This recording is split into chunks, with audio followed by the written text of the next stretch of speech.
竟然一直隐藏武功。你这个骗子，看本少爷怎么教训你！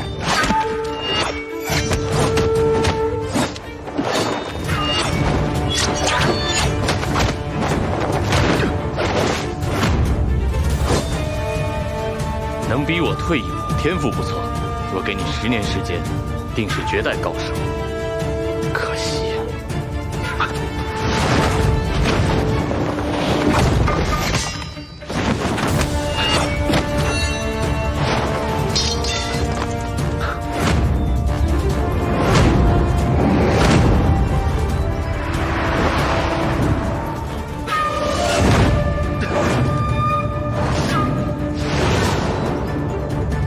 雪莲花，你这是怎么了？难道也是阿飞干的？此事与你无关，快走！伤成这样还来救他，看来你真的很在意这小子。你有本事冲我来！我就是冲你来。刚才那一掌并非杀招，我已在你体内注入了几道罡气。李莲花，如果你不想他死，我给你半个月时间考虑，答应我的要求。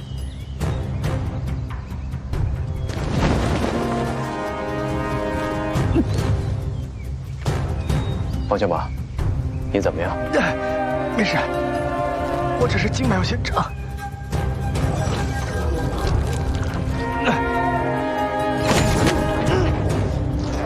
地位上的罡气好厉害，我有扬州慢也只能暂且压制，力非长久。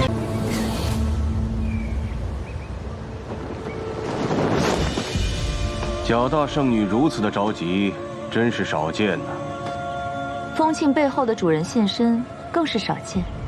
我们已合作10年之久，你却一直隐藏容貌，拒人千里，可真是让人心焦啊！圣女如此的心急，莫非有什么喜事？开启罗摩顶的4枚天兵，当年交给了4个隐匿在中原的南印人手上，现在也在他们的后人手中。我只能先告诉你一个，我的人也会去拿了天兵。落在谁手中，各凭本事，最后就看交在每个人手中的东西说话，如何？好啊。那我先告诉你，这第一个是元宝山庄的主人金满堂，此人很是胆小谨慎。你是想巧取，还是想豪夺？无论采用什么手段，我都会拿到那枚天兵。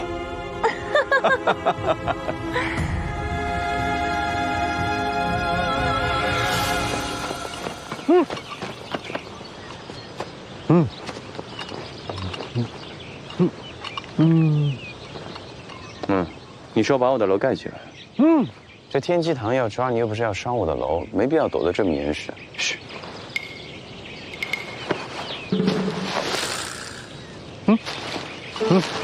干嘛？不带。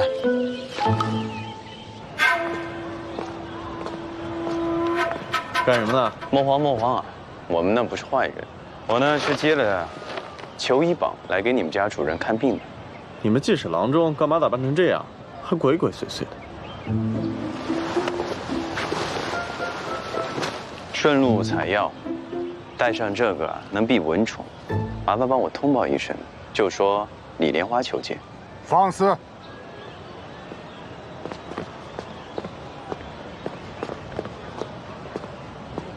阁下可是那活死人肉白骨的神医李莲花？正是。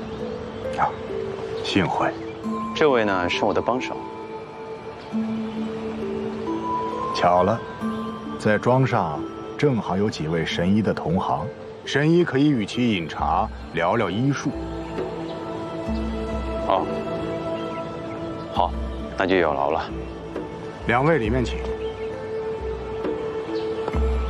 常闻金满堂金员外藏宝无数，常年居万人册江湖富豪榜前10，今日得见，果然名不虚传。谬赞了。哎，你别跑！关侠医，他舌淡苔白，上吐下泻，分明是脾胃虚寒之症。待我给你灸上一下，立刻就好。关侠医，小人的病好了，真的好了。您从昨日灸到现在，小的快被您烤熟了。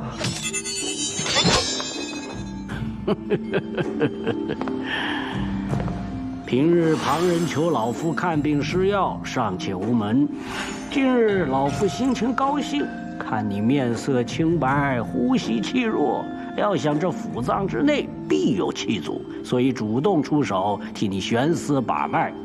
怎料尔等稚子如此不识相。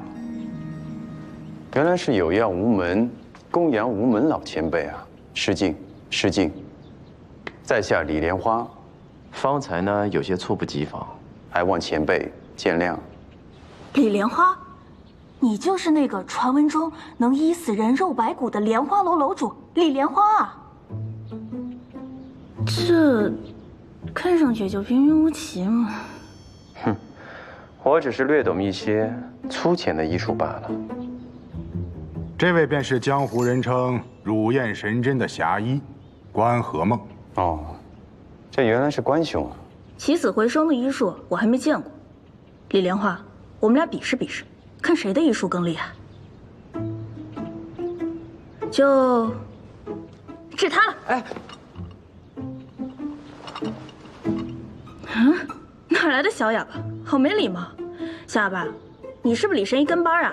人神医还没出生呢，关你什么事儿啊？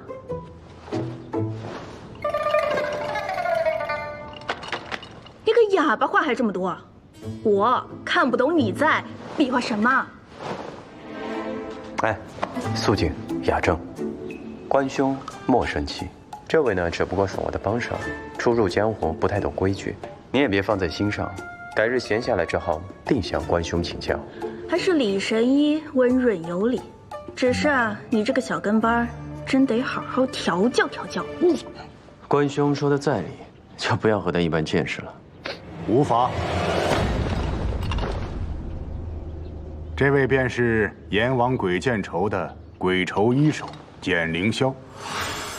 嗓子没什么毛病，只不过体内有一股暂时被压制住的罡气，既非病不可医，倒是多说说话，能帮你疏解点罡气。啊！你个老狐狸！肃静，雅正。原来不是个哑巴呀，那还挺可惜的。回头找你算账。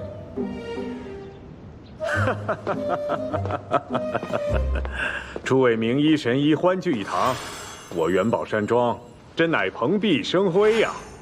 你就是金满堂？正是在下。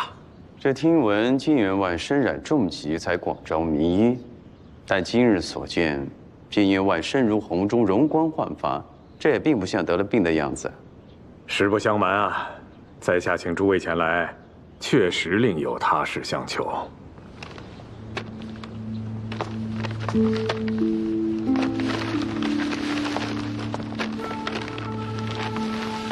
这是我1个月以来陆续收到的信。这信上都是说要金员外尽数交出元宝山庄的财物，否则就要取他的性命。这是何人所寄的勒索信，竟如此猖狂？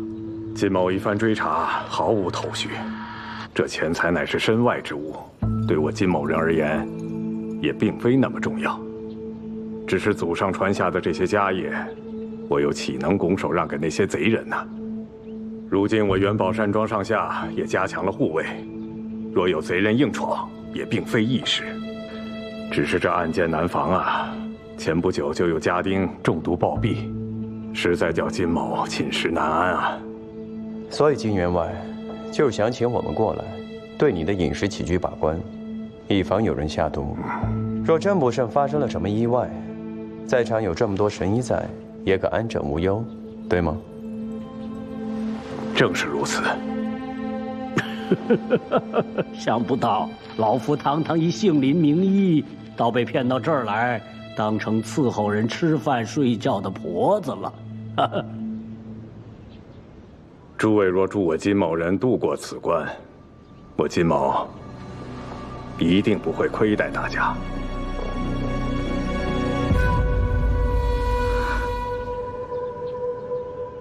金员外果真大手笔，看来这次我来的不亏啊。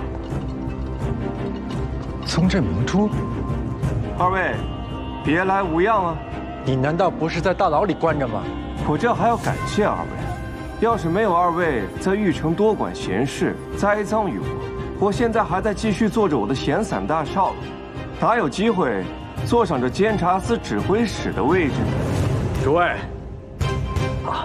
诸位莫慌，金某虽身在江湖，但曾为朝廷出过一些力，所以才能请得动监察司与宗正大人前来相助。给我拿下！我看你们谁敢！哎，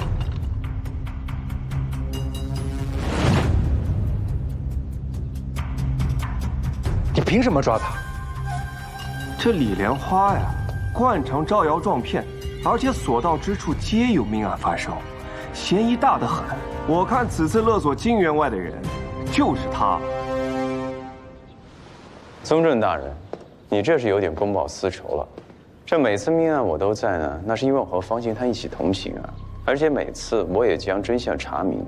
只不过呢，凶手摇身一变还能将自己洗白，也真是有趣啊。监察司只能过问与朝廷相关的江湖事儿。李莲花为人清白，从不设庙堂，与你们监察司有何关系？难道你连朝廷与江湖设定的规矩都不放在眼里啦？好，百川院我管不了。但此间是金员外的山庄，是否要留这些来路不明的人在这儿？金员外，你可要想好了。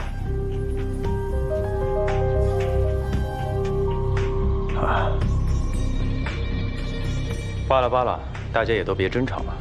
方多斌，监察司呢故意与我过不去，那我就只能走了。虽然你这个天机堂少堂主家的机关天下无敌，但是啊，也派不上什么用场了。那诸位，告辞。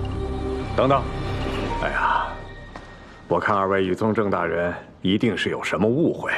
既然都是在下请来的客人，又岂有怠慢之理啊？不如诸位给在下一个面子，和气生财嘛。其实在下早已备好了筵席，就等着诸位入座呢。宗正大人，您意下如何呀？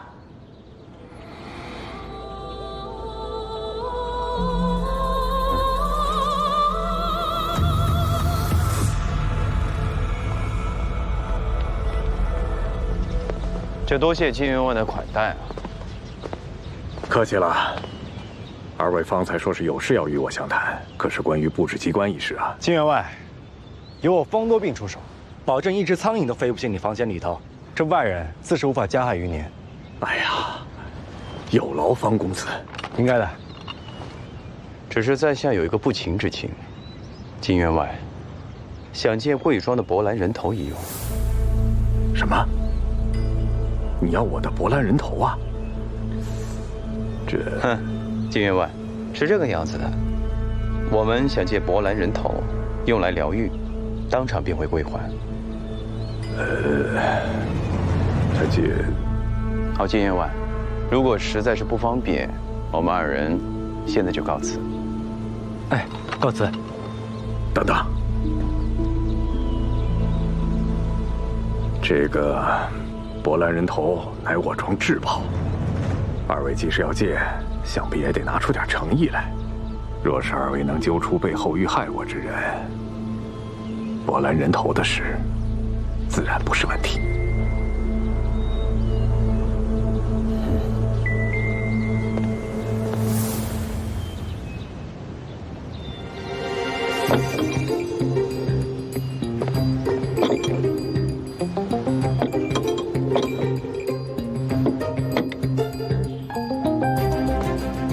机关布置好了，金员外，请。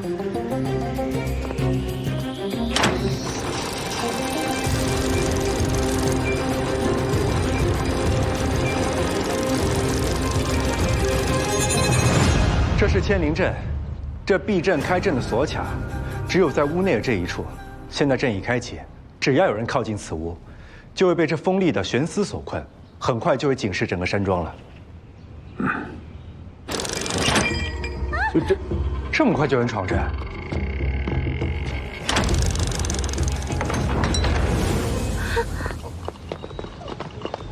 你是？啊，这是在下的义女芷瑜。义父，我只是正好路过，没想到义父有客人在。小女年方29，平日里不常见外人，故而有些怕生，让二位见笑了。你赶紧回去吧，此处有阵，以后得我允许才能进。下去吧。我帮你解开吧。啊。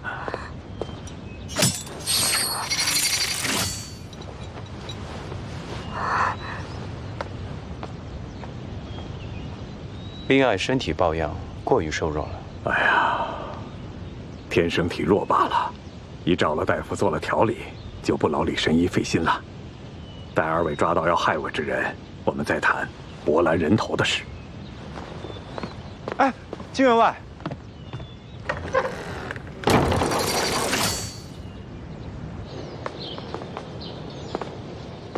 才帮他布下阵，这就包门拒之门外。看来是本少爷太实诚了。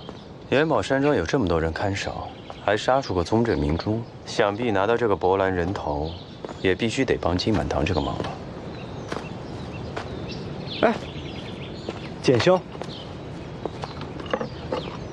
二位仁兄，简兄啊，原来你住这间屋子，没有想到的是，简兄也是个爱花之人。啊，我也只是喜欢用花入药罢了。你也是个精通医术之人，应该知道这些花的药用价值。那是当然，就比如我也常用这种给病人驱瘀止痛。你是说钩吻？钩吻别名断肠草，如何能服用？我只是把款冬的时候不小心带起的，正准备扔呢。啊，这样啊，这世间万物都是相生相克的。我要记得没错的话，这世间有一种草叫做观音垂笑。哦，对，就是观音垂笑。它呢能调和钩吻的毒性，还能保留药性，服下之后很管用的。不知简兄记不记得？我突然想起来，我们还有事呢。简兄，就不打扰您了啊，您先忙。啊。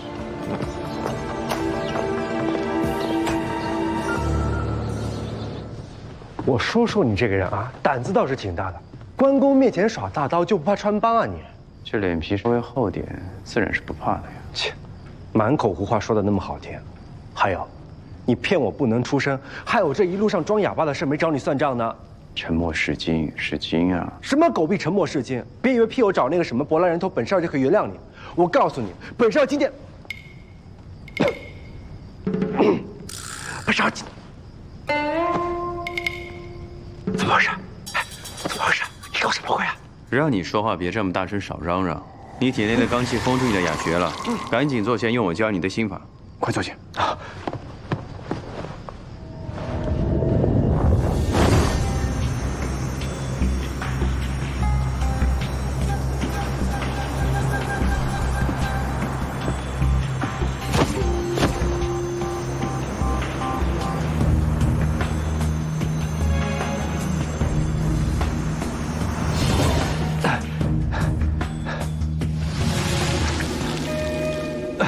虽然暂时压下去了，但你体内的罡气下次不小心走差的话，很可能会伤及你的性命。别再嘚瑟了。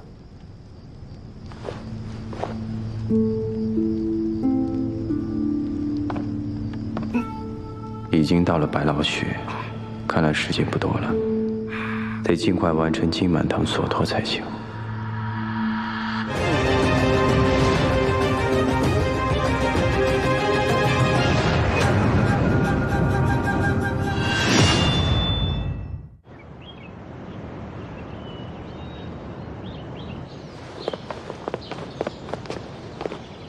人生如逆旅，我亦是行人。我好了。这还是不说话的好吗？你什么意思啊？啊，我的意思呢，就是让你千万别这么激动。这么一激动呢，这罡气要上来，这一上来呢，啊，这不又变成哑巴了吗？那你放心，这该死的狄飞升，等我罡气治好了，我一定亲手把他抓回百川院。老爷。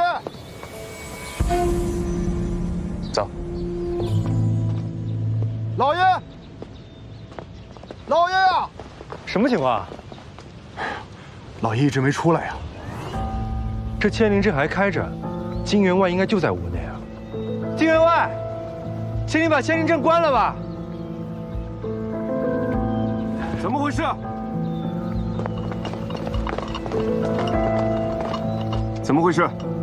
门窗一直关着，我们都嚷了半天了，可一点反应都没有啊！哎，方德斌，废了此阵，进屋去看一看。好。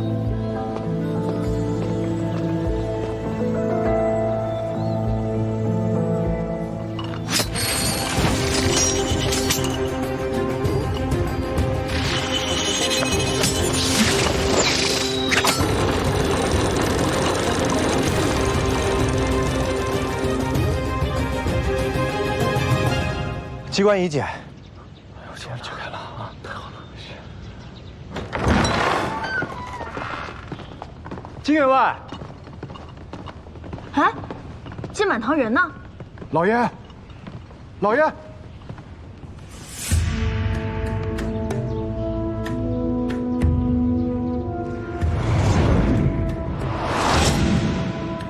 门窗都是从里面好好锁着的，人是怎么出去的？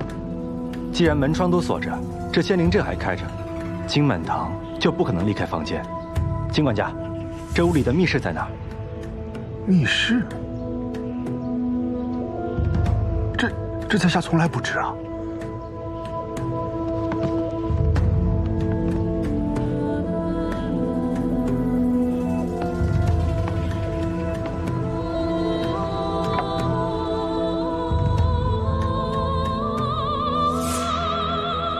金员外，平日里一掷千金，又怎么会留着一把断齿的梳子呢？想来这是钥匙。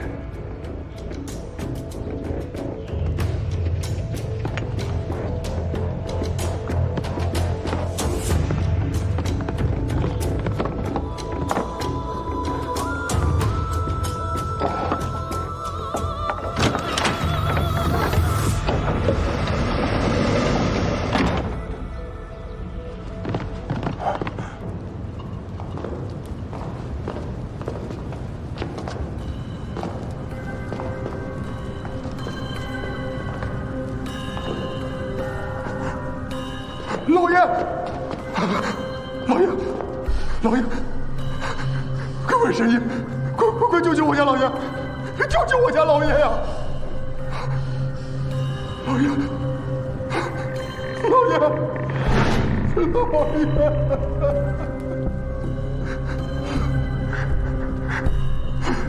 老爷，你这是怎么了？老爷。你醒醒啊！你们看，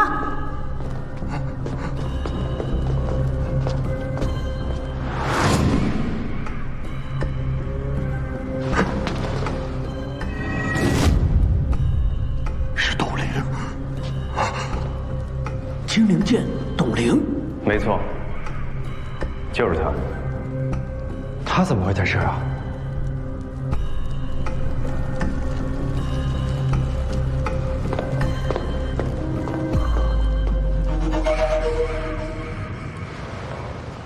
他是被掐死的，没有中毒，也没有其他外伤。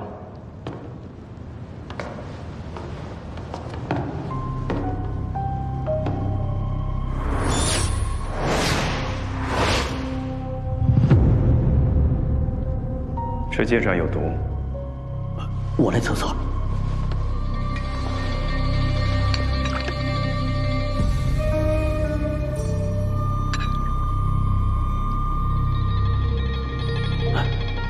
是枯蛇兰，枯蛇兰之毒会使人窒息、恶心、四肢瘫软。但董灵其实是后脑磕伤，失血过多而死。难道董灵是中了毒，控制不了身体，撞破后脑死的？看来正是如此。莫非他就是那个威胁金满堂的人？可是金灵见董灵在江湖上向来口碑不错，也没听说过他与金满堂有什么瓜葛，委实不像勒索之徒啊。奇怪，这董宁平时都包裹得这么严实吗？这大夏天的还戴手套。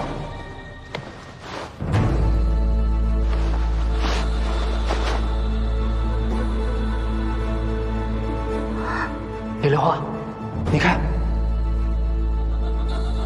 是树人症。何为树人症啊？树人症是一种非常罕见的病症，病者的皮肤会逐渐变成像树皮一样，在病发严重的时候，会变得像树干一样长出树根状的肉瘤，形同怪物，药石难医，痛苦致死。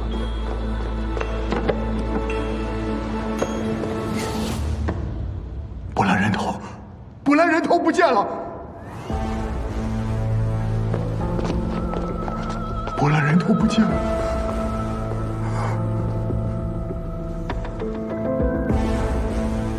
看来董灵来元宝山庄的原因找到了。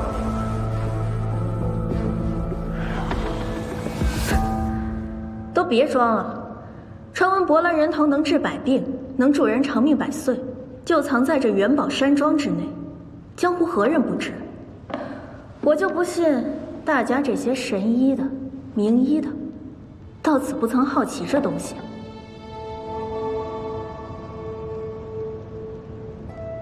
原来董灵是来借博兰人头治疗树人症的。没错。不如问问金管家了。金管家那从未出入过江湖，怎么就一眼认出董灵来了？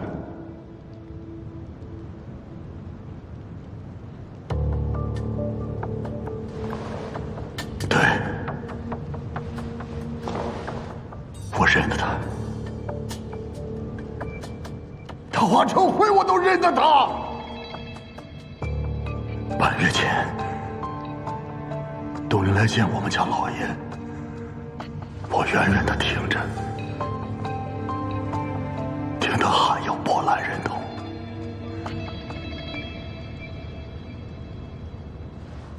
波兰人头是什么？人间至宝啊！我这一辈子没见过几次，能给他吗？你看。要不我们再商量商量。废话，不，你可别误会。那后来呢？数日之后，董灵拿着他的金灵剑，苦苦相逼。我可怜的老爷被逼无奈，才有袖剑上来的，把他赶了出去。袖剑，就是刚才那只。是。那是老爷的防身之物。那这件事情就清楚了。董灵所求博兰人头无果，于是呢就在暗示盗宝，结果被金满堂发现。董灵武功高强，掐死了金满堂。金满堂在垂死挣扎之际，射出了带毒的袖剑。人证物证俱在，结案。来啊，把尸体抬出去。是。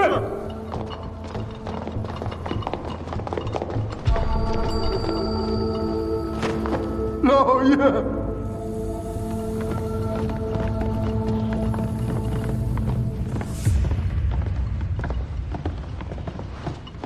现在起，元宝山庄由监察司处理，其他闲杂人等全部赶出去。哎，这又不是你家，凭什么听你的？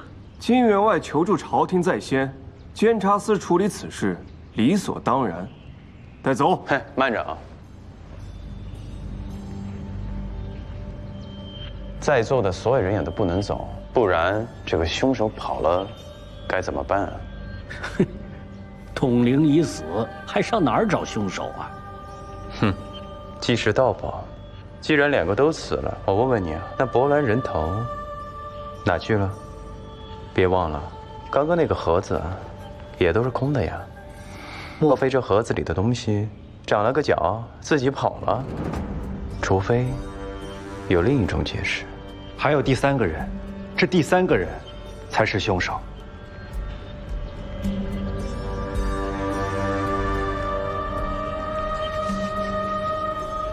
门窗都是从里面锁着，况且还有方公子的牵灵阵。若是真有第三个人，那他是怎么出去的？宗正指挥使还真是会小侠大鱼啊！你这么说人家听不懂，我帮你翻译一下，就是骂你蠢。密室杀人案发生的还少吗？你可别忘了，被你无辜杀的玉秋霜尸体，不就出现在不可能出现的地方吗？哼，你也别生气啊。况且呢，你们不觉得有一件事情很奇怪吗？何事？鞋。鞋？金满堂的鞋啊，他只穿了一只鞋。他们搏斗之时，慌忙掉了一只鞋，这有什么奇怪的？这个金满堂啊，穿的不是钱口履，而是马靴。大家也都知道，这个马靴平时穿都比较麻烦，怎么会因为打斗而跌落？再说了，如果金满堂被董玲掐住，他拼尽最后力气射出袖箭，董玲又因躲箭而死，那足以证明两个人是同时死亡的。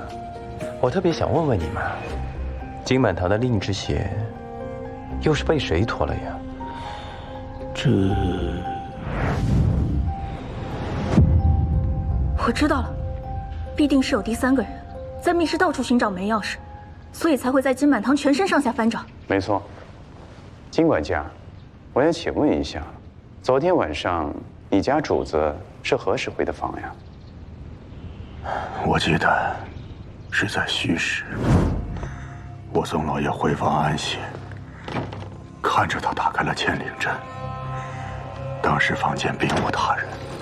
那这就奇怪了，千灵阵是我亲自设下的，这董玲还有第三个人，是如何进出的呢？你看，此案还有诸多的疑团未解，宗正大人，怕是还得再查清楚了。如此看来，必须查清来龙去脉，才能还两个死者以公道。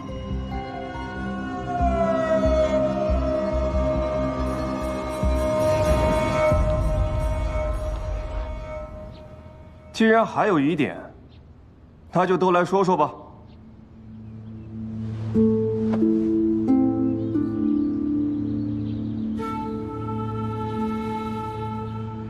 在下确实有疑问。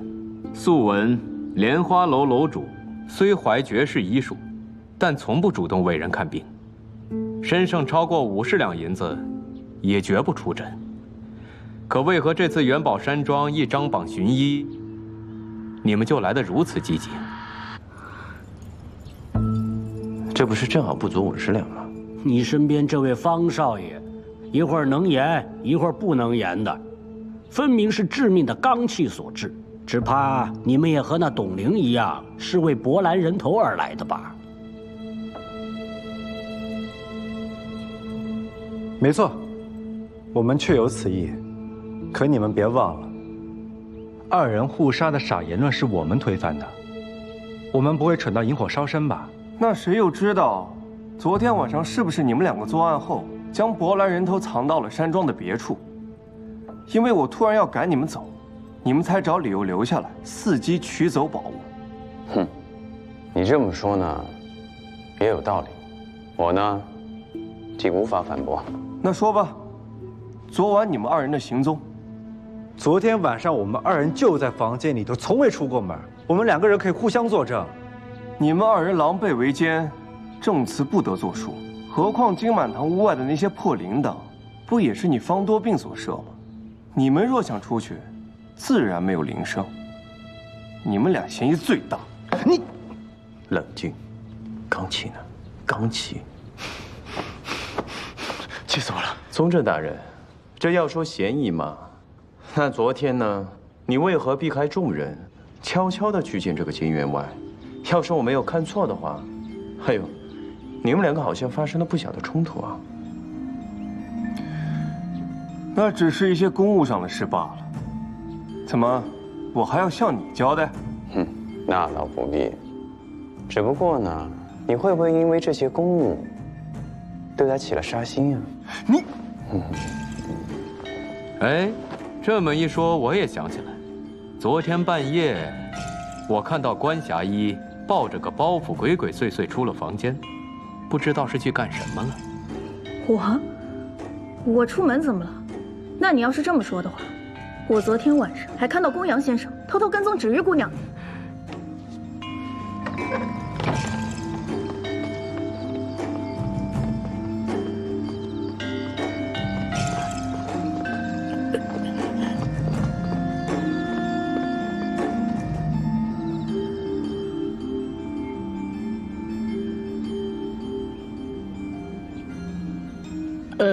老夫只是看见芷玉姑娘大半夜的从金管家房间出来，有些可疑。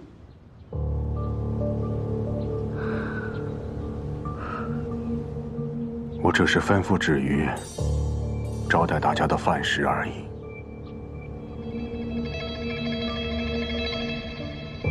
简先生，你说你半夜见到了关兄出门了，你怎么知道呢？该不会你这么巧去看月亮吧？哎呀，原来听了这么久，我算是明白了，原来每个人都有一点点小秘密啊。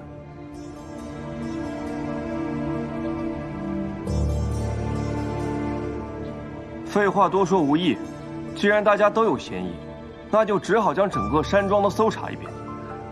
若在谁那儿搜出了博兰人头，此案自见真章。是。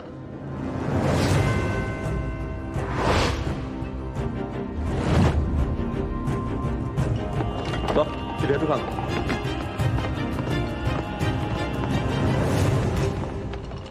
我看这宗正明珠分明就是有意敷衍，想要快点结案。他这到底想要干什么呀？非要搅和到元宝山庄的案子来。这总归不是闲着来探案的。这元宝山庄到处也都被他翻遍了。难道他和金满堂的争吵，也是因为想要博来人头？这之前在玉城就发现金玉盟与他有瓜葛，难不成是这个金玉盟想要这东西？但若按你这么说，凶手会不会是他呀？可凭他这脑子，是铁定入不了我的千灵阵的。把包袱交出来，否则休怪我无礼。你们敢？我说了不许搜，就是不许搜。怎么回事？他不让我们搜。关兄，这山庄里头人人都被搜查，凭什么就你不能看啊？若你真是清白的，就大大方方拿出来给人看呗。哎，关兄，这包能否借我看一看？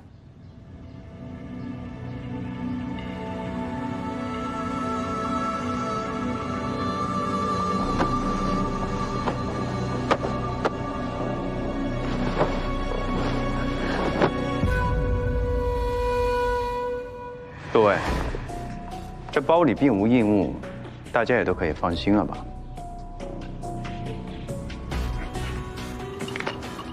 走。李莲花，这次真的谢谢你了。不必客气。什么情况？你处处偏袒他？哎呀，我这是在帮你，舍得你尴尬呀？切！李神医，可否借一步说话？切！李莲花，借一步说话。我给你看样好东西，不仅可以治百病，还可以自学。我爷爷可是花了好长时间才寻到这套神针的。刚才你帮了我，这就算报答你吧。关兄，这个不太好吧？哎，不许推辞。那就谢谢关兄了。切，马屁精！等我回了方家，这10套8套送你更好的。马后炮。小屁孩，还是李神医好。我们是来查案的，有些人跟着我们干嘛？谁说我跟着你了？我明明是跟着李莲花呀。再说，我也是来查案的。切，小屁孩。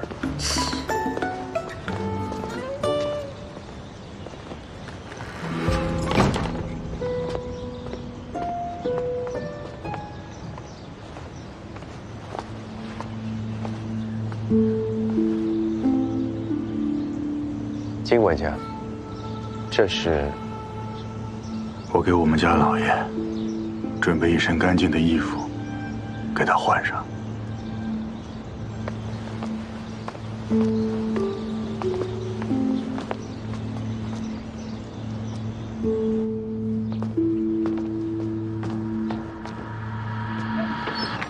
为何董宁进来，这千灵阵毫无反应？难不成之前就躲在这密室里头了？但上次进来之时，那桌子就放在这上面，可他明明已经清点了财宝，又怎么可能没有发现呢？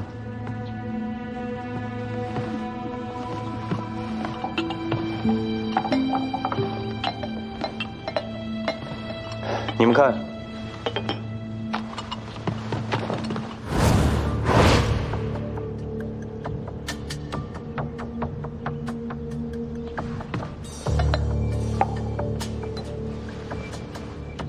有什么发现吗？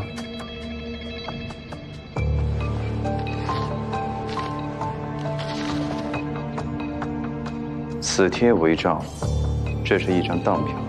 这么黑你都能看得见啊？让我看看。怀兄，先前人杂，我没有留意到这香炉，你帮我看看。其实这金满堂开过元宝当铺，有当票也不稀奇。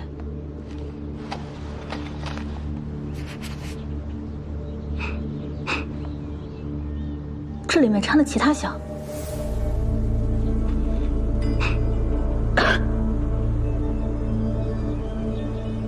酒闻有昏沉感，这是种迷香，而且是木质香。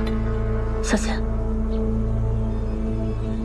这迷香，难道是迷晕金满堂，好设局让他被掐死？还是说这迷香是金满堂自己下的，用来对付董玲的？可惜不知道是哪种香，不然还能得到些许线索。这时候要是万人册苏文才在就好了，他知晓天下百事，定会知道这个是什么。那老头居无定所，脾气古怪，寻常人问他问题都难如登天，你就别想了。哎，这你就不知道了。万人册苏文才的孙女是我义妹，我的忙，他自然会帮。去。哎，你这半天不说话，想什么呢？我怎么觉得这个味道好像在哪里闻过？木质香，没错。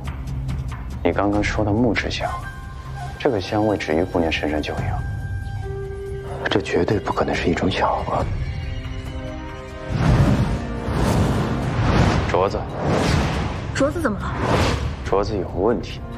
走。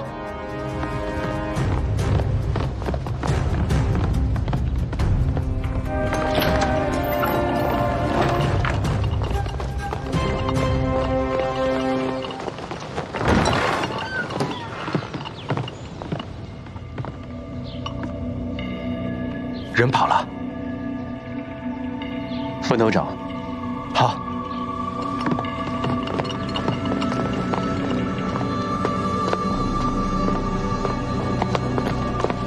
慢着！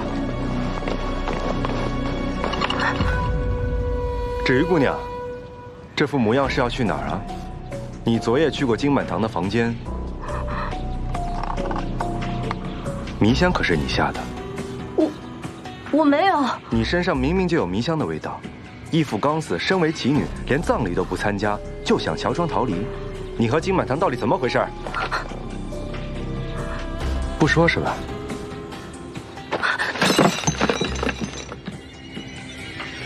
之前手上戴这么多镯子，就是为了掩盖被金满堂抓伤的伤口吧？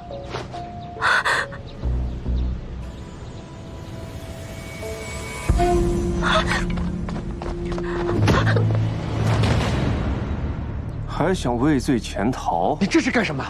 凶手找到，自然是关进柴房好好审问了。带走。是。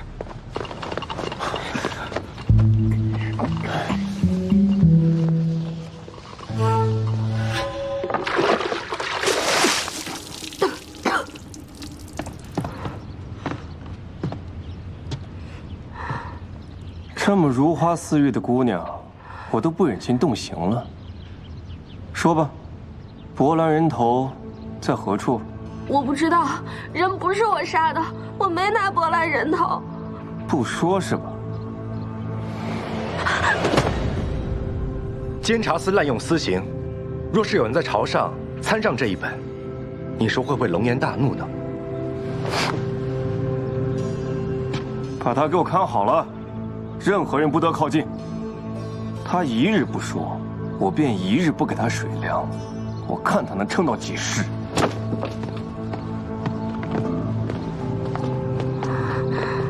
方少侠，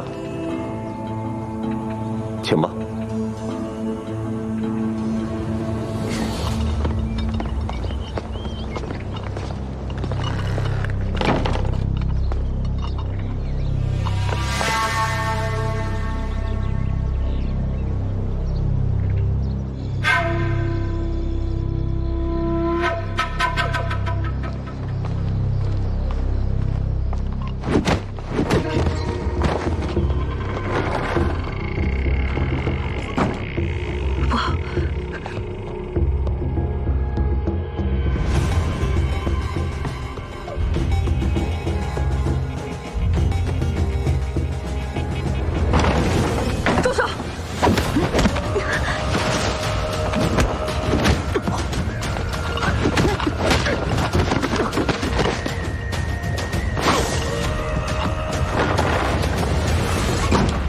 怀兄，没事吧？没事。芮玉姑娘，出来吧。啊？这怎么回事啊？我们原本以为，芮玉姑娘身上的镯子是为了掩饰金满堂垂死前的抓伤，看来并非如此。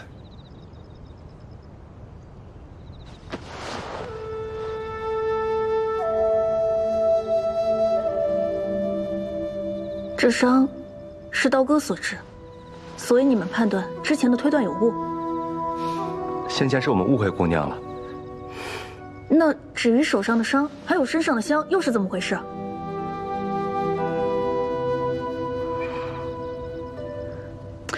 姑娘，你倒是说话呀！你不说话，我们怎么帮你啊？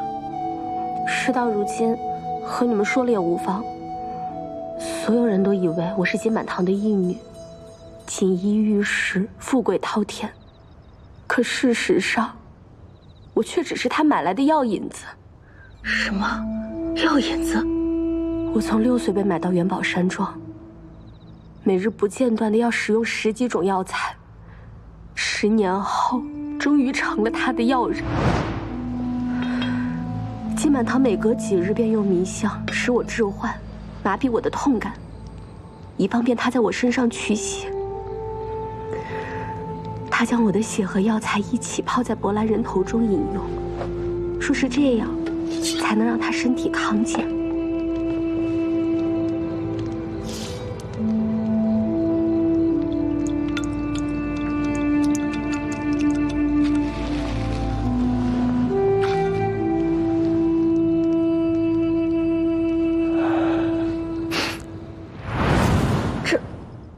你说的竟是真的？这天底下还有这么残忍的治病法子？他金满堂还真是造孽，像他这样的人，活该有这样的报应。那他到底得了什么病啊？他从不对外人言，任何人都防备，所以也从未在我面前展露过柏兰人头。那既然如此，你为何不提早说出来？又为何要乔装逃跑？我怕大家迟早发现我和他这层关系，怀疑到我身上。金满堂死的那天晚上，你去他房间给他取血，所以你的身上还有屋子里才会留下这种味道。等你们离开后，他才开了门外的千灵阵带我进去。可取完血我就走了，我真的什么都没有做。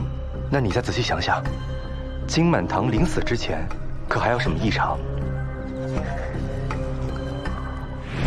啊，对了，他平时取血都不慌不忙的，但那晚却心不在焉的，好像急着去做别的什么事，所以都不小心将血弄到了指甲里。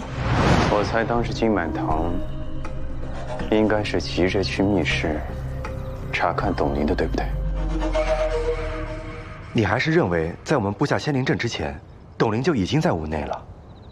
不是我们到达那一日，早在半个月之前，他就已经到那儿了。董林是否从渚州而来？你怎么知道？那张当票。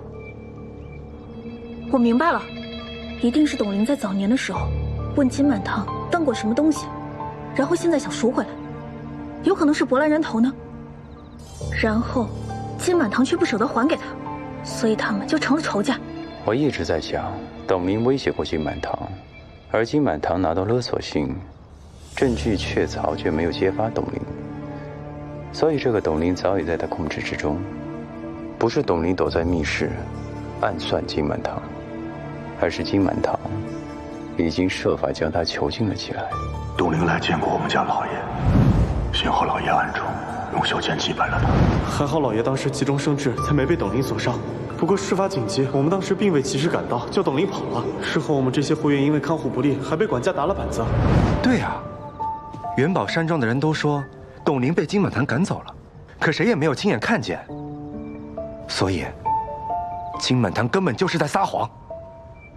不对啊，可董林武功高强，金满堂根本不是他对手，怎么可能困得住他？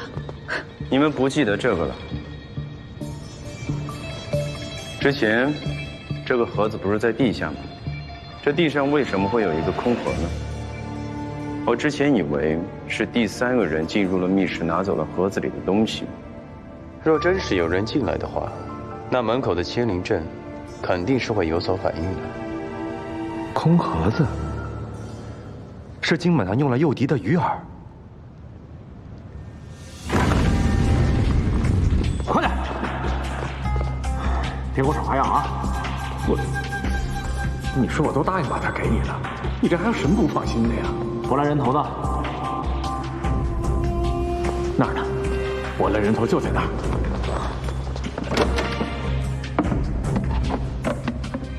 想跑？金满堂，放我出去！金满堂。半个月后，金满堂猜董宁应该是死了，所以才急着去密室找他。但他没有想到的是，董宁还活着。那岂不正如宗正明珠所说，是他们互相杀死了对方？没这么简单。为何董宁被困了半个月，却还没有死，甚至还有余力掐死金满堂？而这金满堂只穿一只鞋，又是如何解释呢？所以你想，虽然这密室内没有第三个人的痕迹，但并不代表这个故事里就没有第三个人。莫非是那黑衣人？可是他为什么要杀芷鱼姑娘？或许他只是想找个替罪羊，又有可能他想要找东西没有拿到。看来只有抓到那个凶手，才能知道真相。所以你们才故意设这个局？都怪我不好，才让他有机会跑了。切，真不知道你们俩是不是跟他一伙。方多病，下次可别再让他逃跑。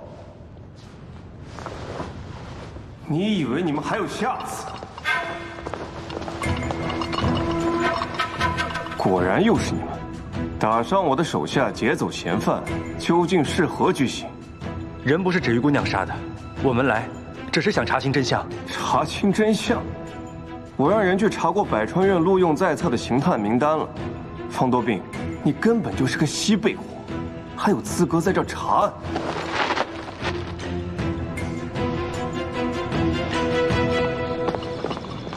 哎，快走！宗正明珠，你有本事把门给我打开！我可是有百川院寿命的，我就是堂堂正正百川院刑探，你骂谁西贝货了你？竟敢往我身上乱扣罪名！方东病，喏，冷静一点。我没骂完呢。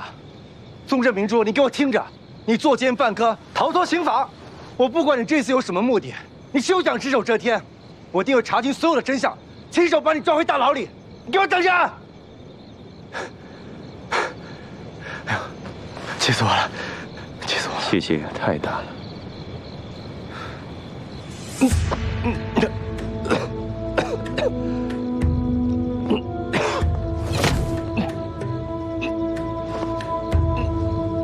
糟了，若再多过2日，即便方多病的罡气解了，只怕也会武功全废。必须赶紧找到波兰人头。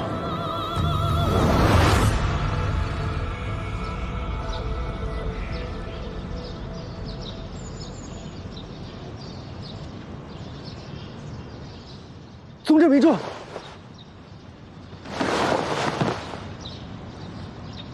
行了，这嗓子也好了。我要写信给百川院，我已经破了3个案子了，他们要履行承诺，士可杀不可辱。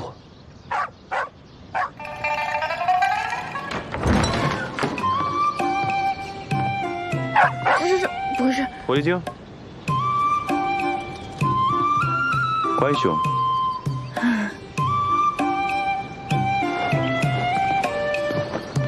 不知关兄怎么来了？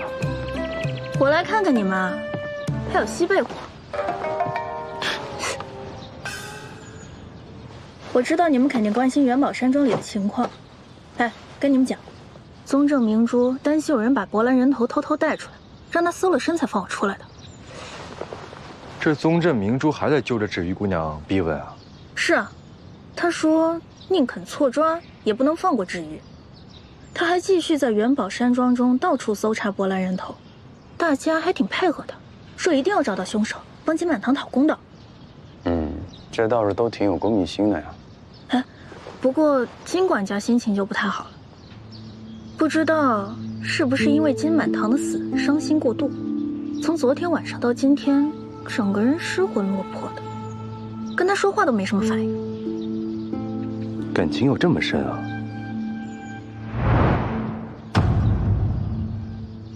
没有想到的是，简兄也是个爱花之人。我也只是喜欢用花入药罢了。你也是个精通医术之人，应该知道这些花的药用价值。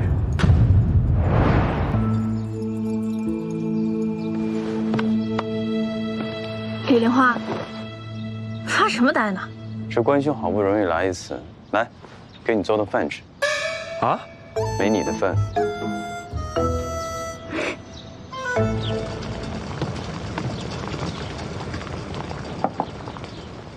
李莲花，没想到你厨艺这么棒。来吃吧。你不仅医术高，为人有礼，做菜还这么厉害。猪肚鸡，红糖烩鱼，你怎么回事啊？我跟你喊了多少回，你就是不做，今天居然主动招待他。好吃好吃。你让客人吃，慢点。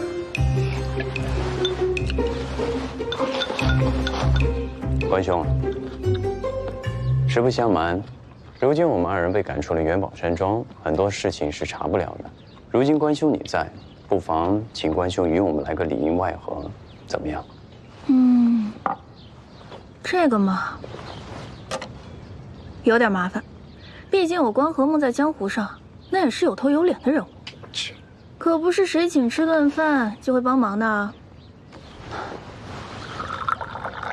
苏姑娘，你不妨考虑考虑。啊，苏姑娘，谁啊？乳燕神针关和梦，擅长经针走穴。我们刚进山庄的时候，阁下拿着药灸追着人跑，当然不是乳燕神针关和梦所用的方法。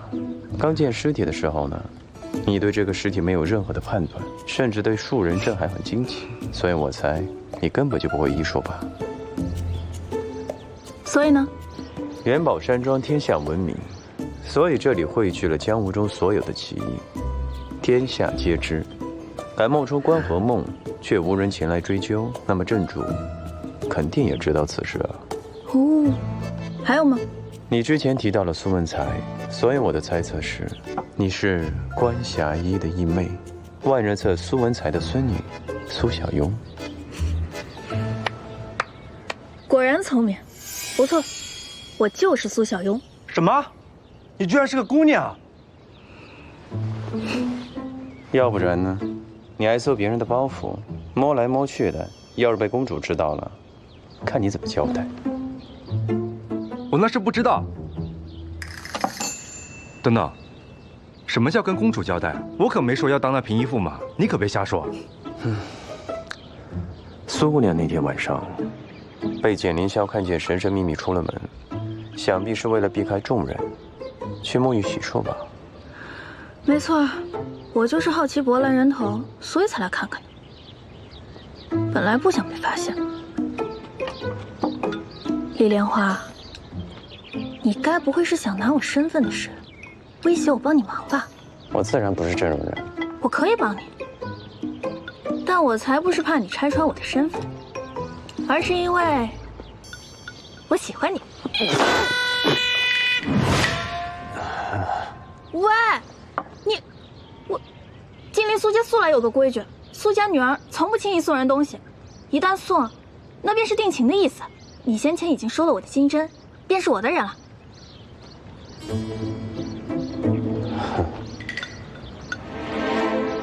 你笑什么笑？吃什么吃？还不都是因为他，是因为他没有饭吃了，所以我才收下。我这个人嘛，光明磊落，怎么会干这样的事？所以这个事情还得怨你。哎呀，李莲花，你怎么能这么跟人家说话呢？我觉得人家苏姑娘挺好的，你不吃亏。哎，苏姑娘，这实不相瞒啊，我真的已经定过亲了。再者说呢，他没有定过亲，我从来没有听他说过。而且他第一次见你的时候就说过，对你一见如故，相见恨晚。真的？不瞒姑娘，在下确实有心上人，只不过呢，心上人另有归宿，于是我下定决心，也不再娶任何人，也不敢再耽误姑娘了。先前不知道苏家有这么多的规矩，我现在知道了。这个金针我万万不能收啊！瞧把你吓的，我有说什么吗？成亲之事不急，我们呢可以先多互相了解了解。我先帮你查案，算是报答你那晚救我之恩。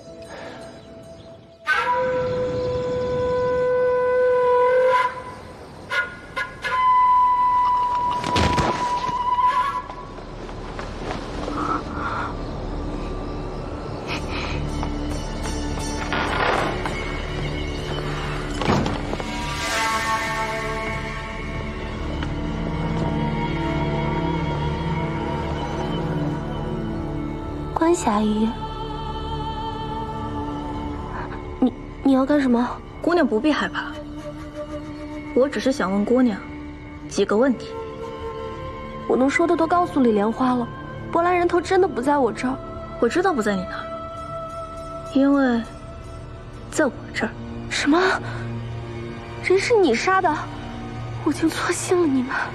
谁说我跟他们是一伙的？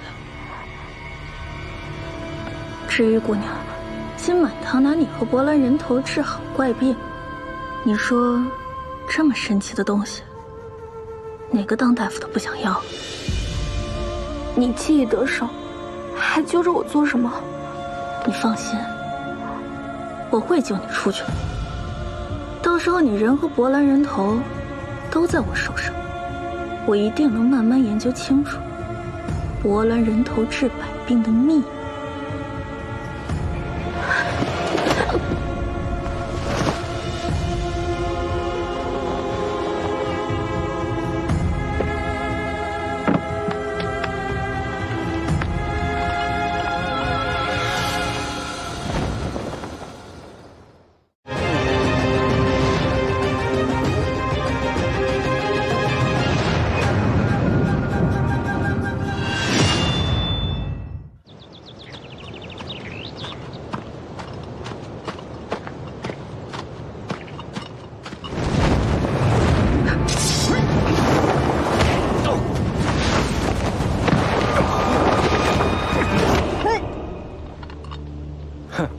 再让你跑一次，本少爷岂不是很没面子？简凌霄，李莲花说的没错，上次你没有得手，果然不会死心，一直守在柴房外等机会。简兄，得罪了，让你看了一出戏。原来你们早就知道是我。怎么说呢？这一开始也并不知道是你，但是我突然想起来，有一次在你房外，你脚下随意踩着一些花瓣，而那些新鲜的花瓣呢，根蒂本该是入药之物，可你却毫不在意啊。所以他出门在外还要特意摆弄那些花瓣，其实根本不是你说的那样，为了入药。没错，我曾经也想过，在金满堂的手上呢，我突然发现他有一点点的车伤，当时却被他的指甲中的血迹转移了注意力，所以一时忽略了这一点。不过我现在突然想起来了，那些在你屋外飞来的蜜蜂，并不是偶然。你养的那些花，目的就是为了养蜜蜂吧？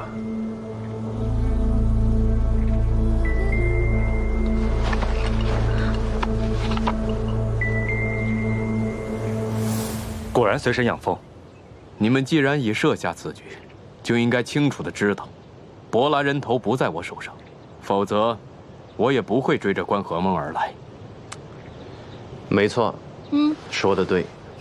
哼，实话告诉你吧，那天晚上，我冒充芷玉姑娘，发现来人并没有对她起杀意，所以由此可以断定的是，你想要抓走芷玉，就是想从她那里得到博兰人头吧？所以，他才会被我那番话给骗的。花的确是我用来养蜂的，但是蛰伤金满堂是个意外。这蜂名唤追影黑蜂，是天竺魔师培养的一种能追踪人迹的蜜蜂。我只是想找到博兰人头而已。老爷，开门呐！老爷，我也是第2天在金满堂屋外发现断了尾针的蜜蜂尸体，才知道金满堂被他蛰伤了。这么说来，金满堂是被你的毒蜂毒死的，但殊不知，他死前你却没有拿到波兰人头。此蜂虽毒，但只是毫末之毒，对人根本起不了任何作用。是否是蜂杀人，一验蜂毒便知。不过我还是想问问简兄，这为什么你一定要拿到这个博兰人头呢？我想拿到博兰人头又如何？你们几个，谁不在打他的主意？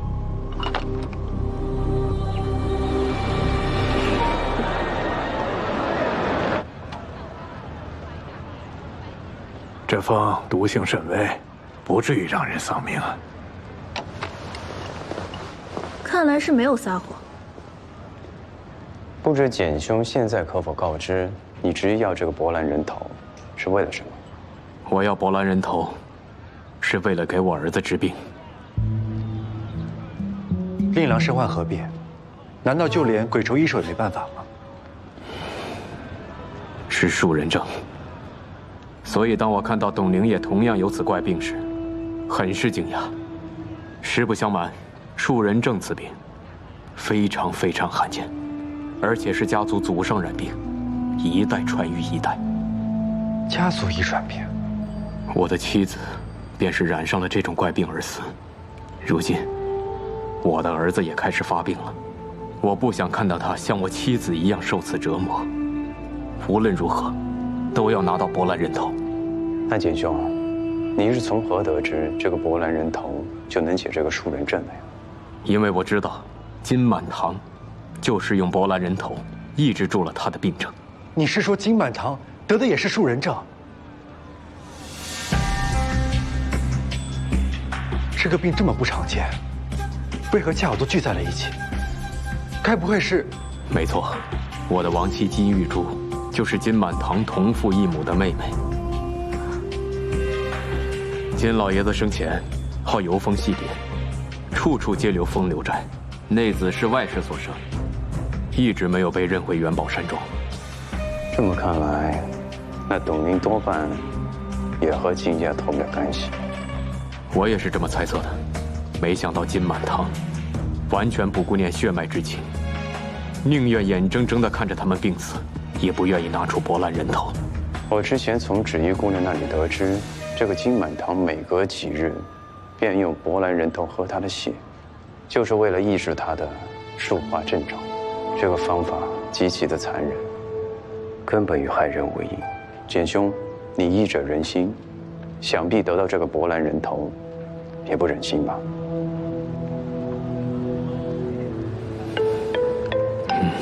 唉，这绕来绕去一无所获。也不至于啊。至少我们现在可以确定的是，这半个月前，这个董宁一直就是在这个密室里。而我们现在要弄清楚的是，这么多天他是怎么活下来的呢？枯蛇兰之毒会使人窒息恶心，四肢瘫软。但董宁其实是后脑磕伤，失血过多而死，不是在我们到达那儿，而是早在半月之前。苏姑娘，可否请你再帮我一个忙？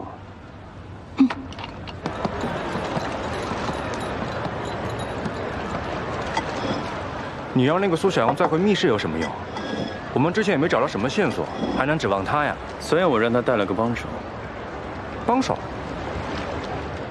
你们在这儿，看，这是馒头碎屑。果然让你带去的，帮手还是有用处的。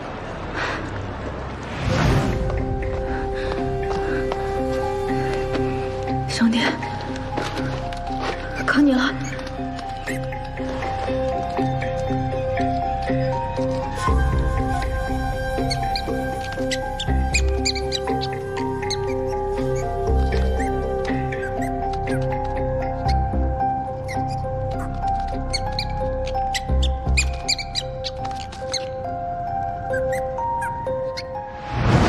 还是李莲花聪明，想到用老鼠来找线索。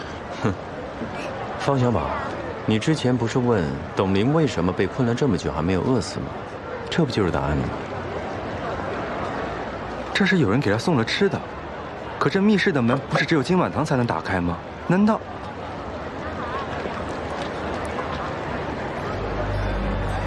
苏小优，你这些馒头碎屑是不是在面向院子的那个墙下找到的？你怎么知道？那道墙上的高处是不是有一块不太平整？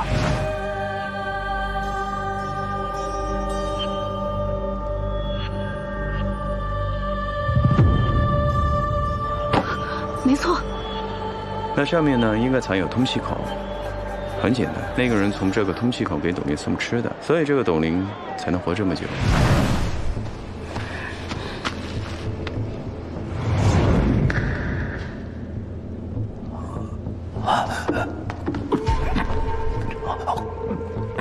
之后那个人为了引人耳目，又把通气口给堵上了。那这么说来，帮他的人自然嫌疑最大。他故意让董玲活着，好让他和金满堂二人互相厮杀。不止这么简单，炭灰。这炭灰、食物，被堵上了通气口。难道董玲不是中毒死的，而是叹气窒息而死？叹气。投喂他的人，在事成之后，从密室的通风口燃烧木炭。这是董玲吸入了大量的炭气，失去了意识之后，他撞到了头部，失血过多而死。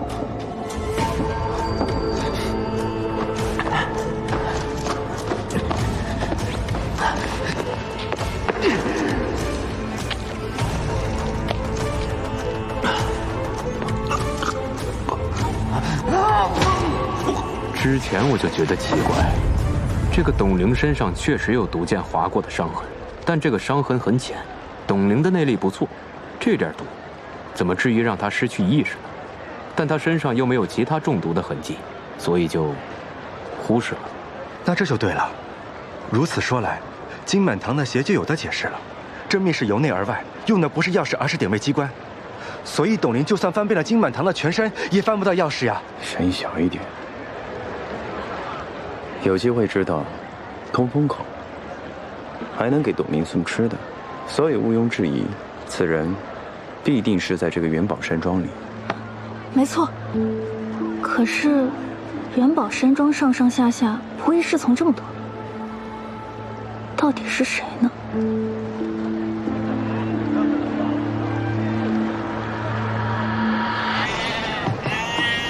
李莲花，我们现在去哪儿？方小宝，刚才的炭灰你这么快就忘了？炭灰怎么了？你再仔细看看。这炭灰细软发白，应该是银丝炭。怎么了？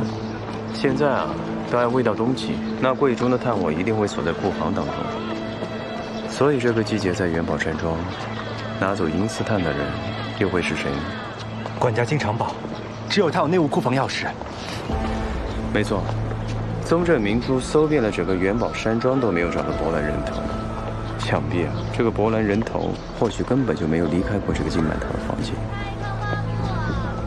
我明白了，现在就去元宝山庄。哎，几位请留步。听说几位是元宝山庄的贵客，我这里刚好有几副金员外平时喝的药，但不知道为何这金管家这几日不来取了。金满堂的药？没错，不知道能不能劳烦这几位帮我把这药带到元宝山庄，这每日用量不一样，我都标注好了。来，都给我吧。好。哎，这药为何都是双份？哎呀，先前呢，每日只服1份。后来这2年，金管家说金员外这病越来越重，请来的大夫说要加大药量，这就每日服用2份了。我平日里一直暗中留意金满堂的药，从药方上的药物看，确实用于治疗树人症。但是据我观察，他并不是每天都用2副药。这就奇了，这每日服用2份是金管家亲自吩咐我的。那这个药也都是金长宝自己来拿的呀？没错，这金管家对金员外忠心耿耿，我想会事必躬亲的吧。李莲花，难道金长宝也有树人症？难道他也是金满堂他爹的私生子？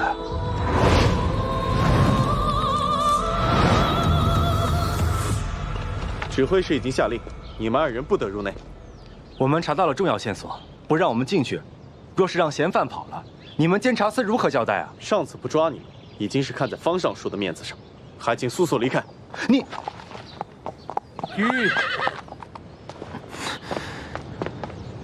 李兄，方兄，杨兄，我听闻宗正明珠领监察司的人前来，不放心，所以过来看看。这监察司如今沦落到让一个刑犯来当主事，也不知道当年创立监察司的师祖爷们棺材板还压不压得住。算了，我们还有其他的事情要办。只不过呢，出事了！出事了！杨副使，出事了！出了何事？元宝山庄的管家金长宝上吊自杀了。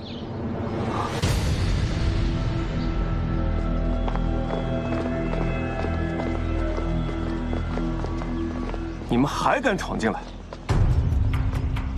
杨云春，你居然和这2个蓄意谋骗、心怀叵测之人勾结！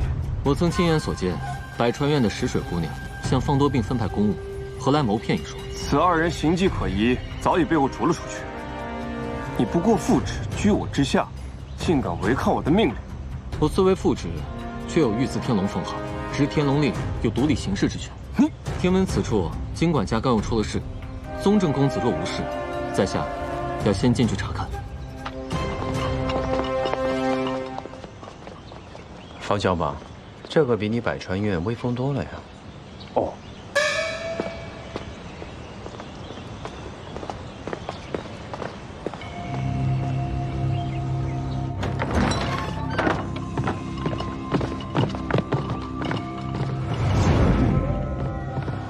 这怎么回事？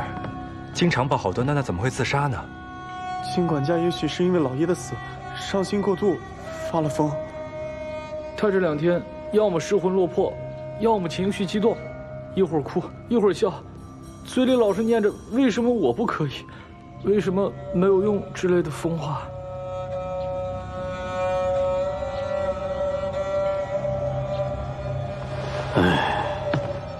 本来近2日，老夫已经开始医治金管家了。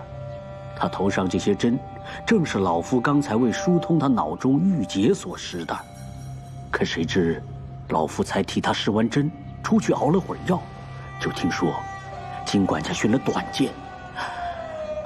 可惜呀，可惜。确实可惜啊，这原本还想找金管家问一些事情，这么看来，公羊姐妹还是得我自己来了。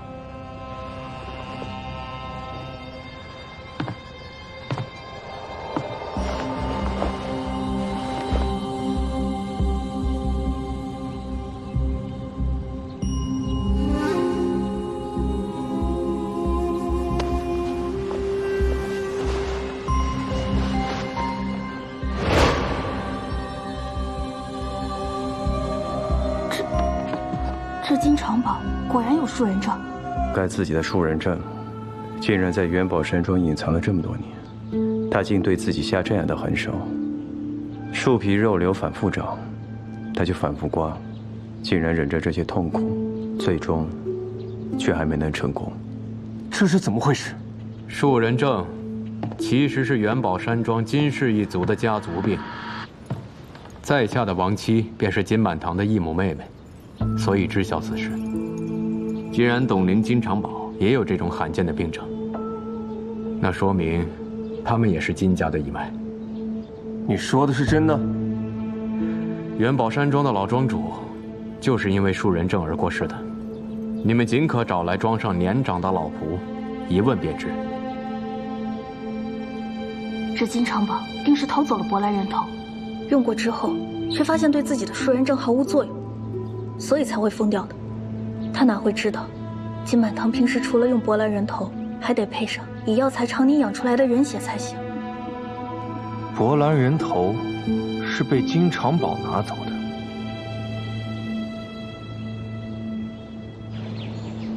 原来竟是金管家为了治自己的病，设局做了这一切，最终因为舶来人头治不好他的树人症，心中绝望，才选择自尽。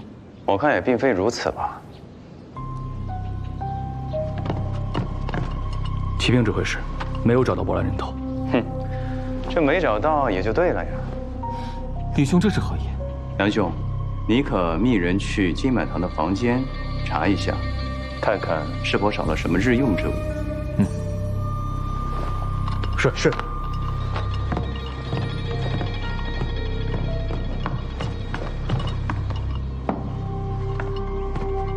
兵指挥使，副使，旁的东西没少，只是卑职记忆中少了一个这样大小的花盆。花盆？哦，原来如此。但那花盆，卑职之前搜查过，里面并未藏有东西。这花盆里没有东西，那就代表了这伯兰人头就是这个花盆。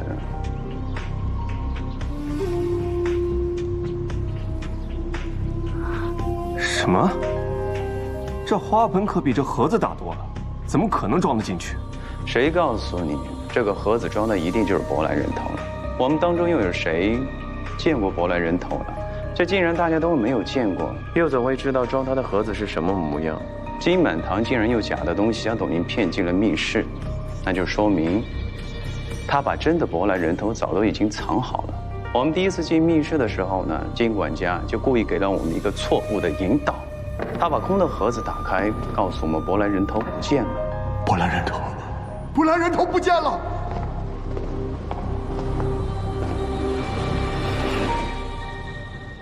之后大家满山庄的去找，能装得进这个盒子的人头，而真正的伯兰人头，就是这个花盆啊。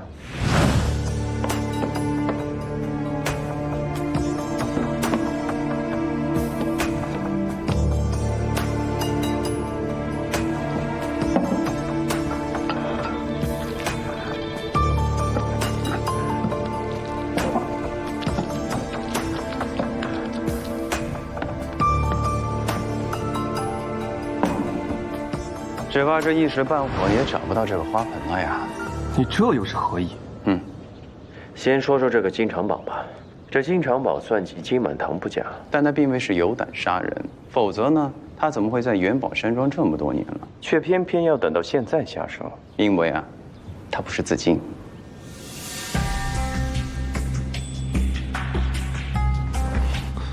上吊自缢，锁痕只交至左右耳后，呈深紫色，而且他的锁痕之间呢，还有一道浅白。死之前应该是握着双拳，他为何双手是伸展开呢？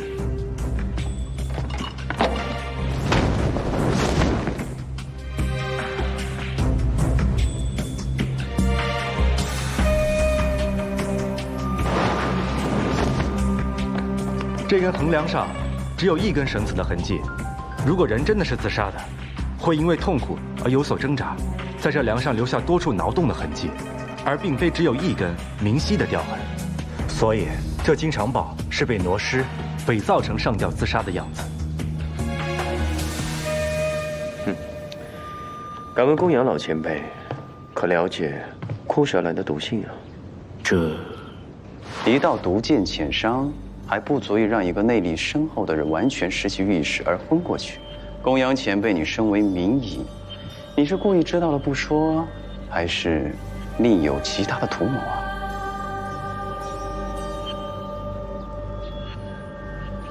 你这是何意？想污蔑老夫吗？还嘴硬。镇中呢，最大的药铺就是济世堂了。金长宝会给金满堂去抓药，但是最近这2年，他每次都抓2副药，说明他最近这2年才开始犯病。因为担心被金满堂发现身份，于是呢，他狠心将自己的皮肤挖去，才未曾露出端倪。但他始终被病痛折磨，想要彻底解决这个问题。你可千万别误会，我。就在这个时候，董玲来找金满堂要伯兰人头。他发现金满堂将董玲关进了密室，企图饿死董玲。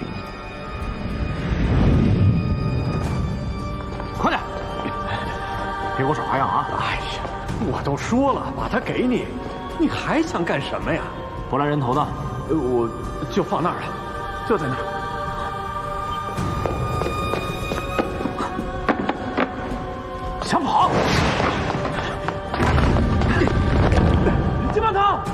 我出去！金满堂！这个时候，有人教了他一个借刀杀人的主意。金长宝确如计划的那样，成功的解决了金满堂和董玲，并在神不知鬼不觉的情况下，拿走了金满堂藏在自己房间里的波兰人头。我猜的没错的话，此人就是你吧？公羊无门。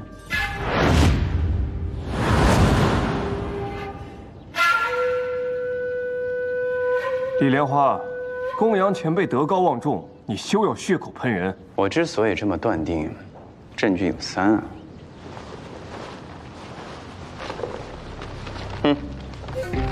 这个呢是金满堂最近的一张药方，我是从他抓药的药铺里面拿到的。这张药方和金满堂往日的药方并无差别，只是多了一味鹅竹。鹅竹活血，反而会加速树人症的并发。这样呢，就可以逼金满堂更加频繁地使用波兰人头了，好让金长宝有更多的机会啊。而这个药方修改的时间正好是17天前，正是董玲她去找金满堂，而被金满堂关进房间，同时，也正是公羊老前辈来到镇上的那一天。净胡扯！老夫何时来到这镇上，你又如何能得知啊？这有何难？对于本少爷而言，不就是打着我老爹的名号去这蜀衙查一查近日入城的外乡人录影，这一查便知，你还想怎么狡辩？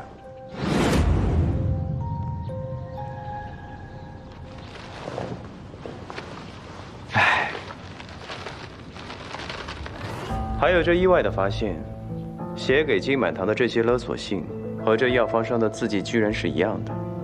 公羊老前辈，你是不是没有想到有人会查这个药方，忽略了自己的笔记啊？我知道了，你与金长宝里应外合，故意营造出有人要杀金满堂的样子，还有夺他财宝，就是为了让他为保小命，昭明医会，目的就是为了让你能名正言顺地进入元宝山庄。是又如何？老夫身为杏林中人，对江湖上传闻已久的能治百病的博兰人头有所好奇，略施小计进到这山庄，你又如何能说是我杀的金长宝呢？他也没有一口咬定就说你杀的人呀。没想到还这么嘴硬，要公羊老前辈，看来我只能拿出第2个证据了。前辈，得罪了。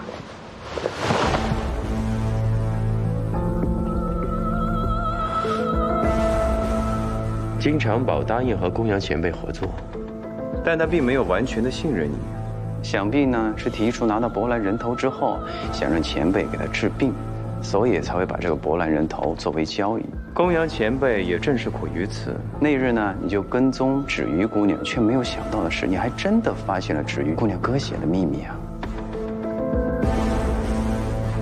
于是公羊无门就拿了芷鱼的血和金长宝交换，再伺机夺走博兰人头，再杀他灭口。可惜的是，前辈拿的并不是芷鱼姑娘的血，所以你用你的血骗了金长宝，这可怜的金长宝还以为自己拿到了博兰人头和芷鱼姑娘的血，病情就会好转，谁知却一点效果都没有，所以才会魔怔发疯，然后你就借此机会趁机杀了他。一派胡言！一道伤痕而已，编出这么多故事。行，我还真的准备了第3个证据。等等，你说公羊无门杀了金长宝，我们搜遍了他的全身，也没有查到致命伤，验过了也没有中毒。如果不是上吊自缢，那他是怎么死的？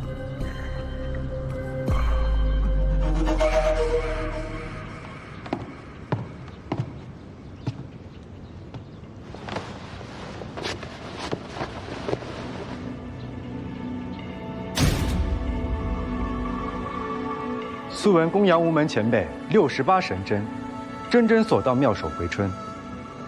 这根针囊里面有57根，金长宝的头上正好有10根，还差1根。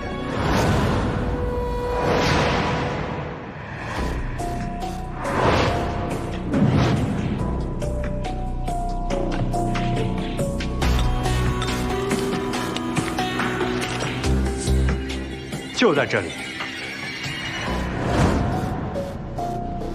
凶手就是你，公羊无门。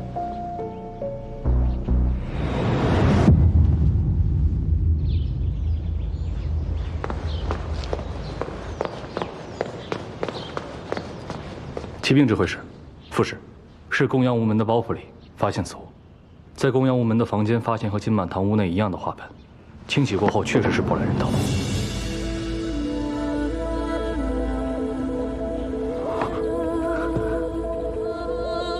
这就是舶来人头。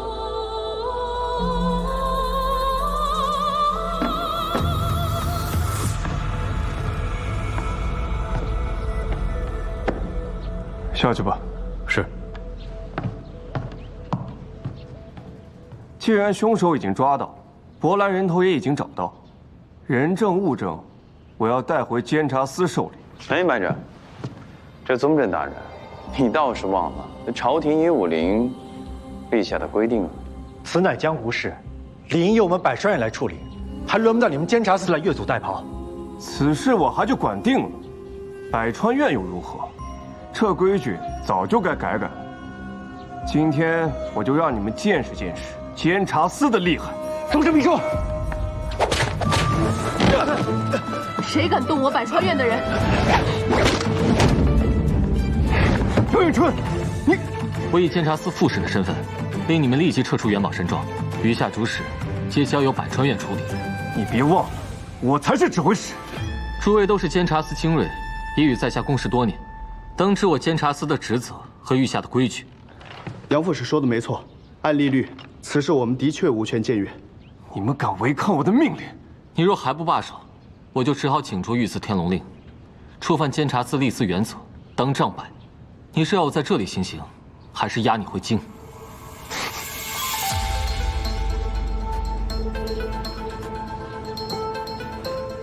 好，监察司总算还有点骨气。拿着，从此你就正式是我们百川院的人，以后可不能叫监察司欺负了去。多谢石野监，没想到你这么快就收到来信了。来，看见没有啊？我们百川院的事儿，你就少来掺和了。今日我且斗不过你们，但你们也莫要嚣张。万圣道在江湖中崛起，又与朝廷交好，早晚会把你们百川院取而代之，你们得意不了多久了。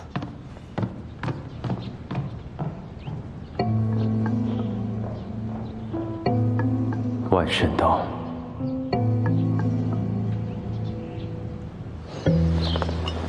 石姑娘，给你们添麻烦了。这宝盒和公羊无门，交还给百川院。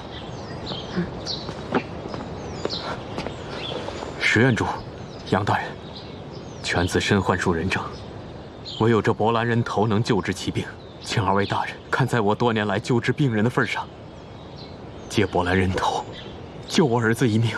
简先生，我听说这博兰人头治数人症，需常年生饮人血，绝非良方。简先生，当真要这么做？先生请起。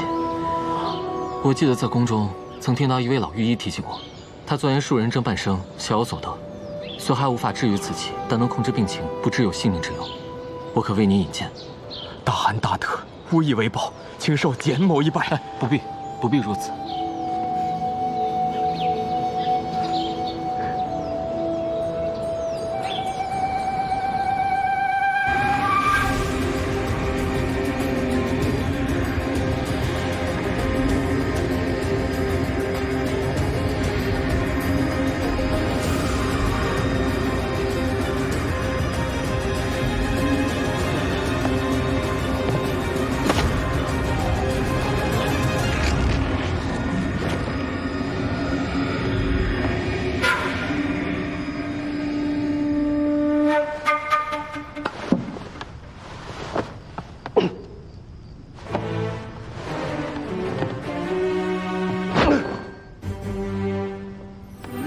罡气果然解了，现在神清气爽啊！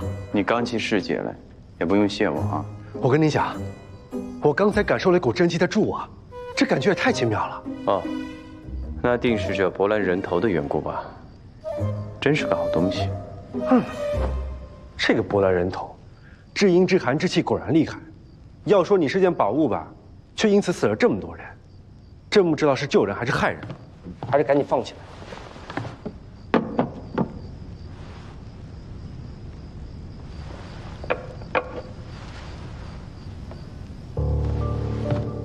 这是什么？这个东西不简单啊！金满堂居然将它和博兰人头放在一起。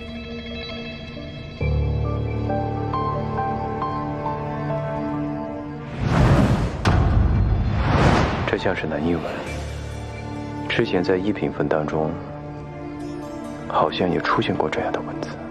这我就记不清楚了。南印灭国之前确实跟中原交好，还互有通婚。这金满堂又有收集奇珍异宝的癖好，说不定正好收集了从南英国回来的宝贝吧。算了，管他什么宝贝呢，也当不了什么饭吃。放回去吧，放好，小心点。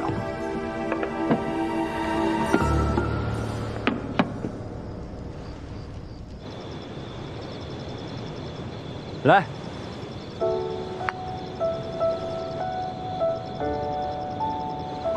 啊，今晚的月色真不错。你接下来准备干嘛？你这两句话好像也没什么关系。你少啰嗦，本少爷可是在国子监上的学，文采好得很。我就是要问你，既然我罡气也解了，这刑带牌子也拿到了，要不，你跟我一起闯荡江湖如何？不怎么样。为什么呀？我的武功加上你的脑子，一定能名扬天下的。那然后呢？然后。就成为人人敬仰的大侠，一起为这个江湖主持正义，多好啊！那再然后呢？再然后，就功成身退，成为一代传说。嗨，这便是一代大侠最体面的收场。那还有呢？还有，就一起晒晒太阳，钓钓鱼，别提多自在了。那我现在不就是这个样子吗？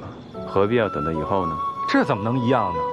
你最起码得去武林巅峰看一看，哎，去那武林最高处瞧一瞧才行。